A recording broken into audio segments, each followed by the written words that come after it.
Hey everybody, it is Mike. I am going to do a movie review for you today. Since I was sick with food poisoning and was not able to partake in Fright Friday and Slashback Saturday, I'm going to go ahead and review the movies that I had watched for those two things. So the first one was the Fright Friday, was about insects basically. So the movie I'm going to review is Bug. Bug was released in 1975. It runs about 99 minutes, so it's a decent length movie. It goes pretty quick. It was directed by Janae Schwartz. Schwartz, I don't know. And it stars Bradford Dillman as James Parm. I think you say Parmiter. His wife was played by Joanna Miles. She was Carrie Parmiter. Richard Gillian played Gerald in the movie. He is really the only actor in this movie that I recognized. He played JD on Designing Women. He was Charlene's he was Mary Jo's boyfriend on the show, but he's married to Charlene in real life, and they're still married. And then really nobody else. Patty McCormick, she did quite a bit in her career. She played Sylvia Ross, and her husband was played by Alan Fudge. He was Mark Ross. So basically, the movie starts out. There's a church. It's like this really the scenery is beautiful. It's so well shot. Um, but it starts out with a group of people in a little hot church in the middle of the desert, and the earth starts to shake, and the church gets pretty torn up. But there's also a huge hole that is ripped open in the ground, not too far from the little town, and chaos starts because from that big hole came these like bugs. And these bugs, they look like big, huge cockroaches. There's not a decent picture on the cover, or I would show you. So what happens is this father and son are coming home from church to see that everything is okay, and as they are driving, they pass these bugs. Their car breaks down, or their car like just stops, the truck that they're in, and then all of a sudden it starts smoking and then it explodes. And there's no real reason why the truck exploded, but it did kill both of them. So Gerald and his girlfriend, who was the daughter of the man in the truck and the sister of the brother, or the sister of the boy in the truck, are a couple. And they want to know what exactly happened to their father. So they have no idea, but they see these weird bugs all over the place. So Gerald goes out to see if he could figure out what's going on with these bugs, and all of a sudden these bugs start setting stuff on fire. So bushes, and then eventually a cat, and that's when he tries to pick one of them up and he gets burnt, but not too bad. So what he does is he gets in touch with the professor that he knows at the college that he works at, and that is James, played by Bradford Dillman. He brings the dead cat to the college and starts asking the doctor questions about bugs. Can bugs just set stuff on fire? And the professor's like, well, I don't know necessarily of any bugs that will just set something on fire, without any like circumstance that he could think of. And he showed the professor, the burnt cat.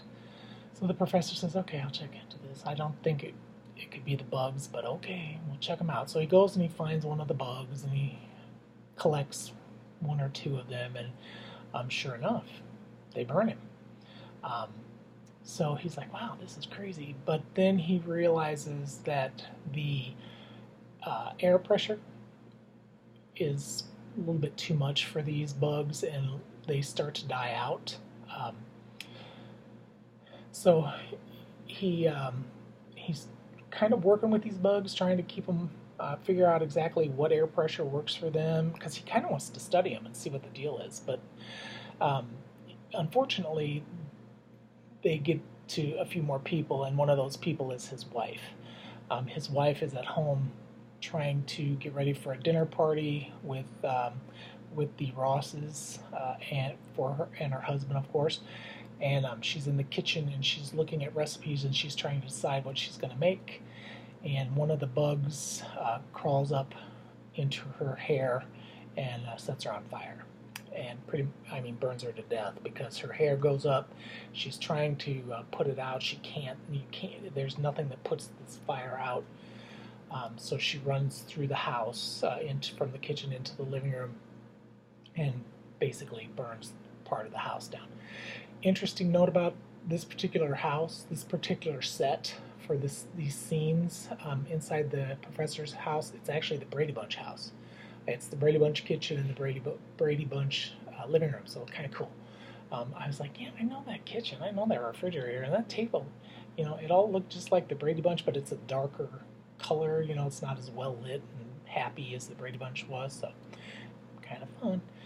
Well, anyway, the doctor goes a little bit cuckoo, and he decides he's going to kill all of the bugs. So the ones that he had collected, he burnt, and he goes to the big hole, and he sees that all of them are just dying.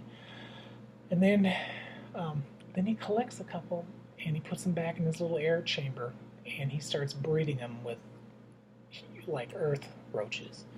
So what you end up with is a smaller size roach that still sets stuff on fire, still sets people on fire. So he keeps experimenting and keeps experimenting, and of course, roaches, they breed a lot. So pretty soon the whole house is full of these roaches. So of course, it's been a while. The Rosses are concerned about him. So Marion goes out. She has his wife's Bible, and she goes out to give James his wife's Bible, but he's not there. But guess who is there? The bugs. Yeah, and she walks into this house full of these crazy roaches, and so yeah, she doesn't make it. So a little later in the movie, her husband comes out to see if she's there, and she's not. They look all throughout the house, but the weird thing is that all the bugs are gone now. So they killed her out in the shed, because she was running away, trying to get away from them. But they killed her in the shed, and then they just disappeared. So the thing is about the bugs is that they weren't violent against the professor. They listened to him. They did little tricks for him. He would say X, and they would make an X, and they wrote messages like "We live." So basically, it gets kind of crazy after that because when he comes home later that night, he had planned on killing the bugs, but there were no bugs in the house, and he goes outside and he notices that hole is glowing. It's like this bright red, and all of a sudden these flying red bugs start coming out of the hole. So these roaches had turned into something completely different. These were flying, and they were starting fires everywhere. So it doesn't end too well for the professor, but it did end. The one con I have about this movie is the ending. It's a little goofy.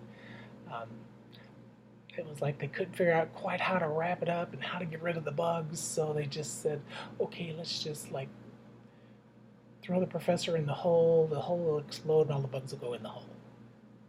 Okay. So, but good movie. It's a fun movie. If you can get past that little 5 minutes at the end, it's a pretty decent movie. Alright guys, that is my review for Bug from 1975. Thanks. Bye.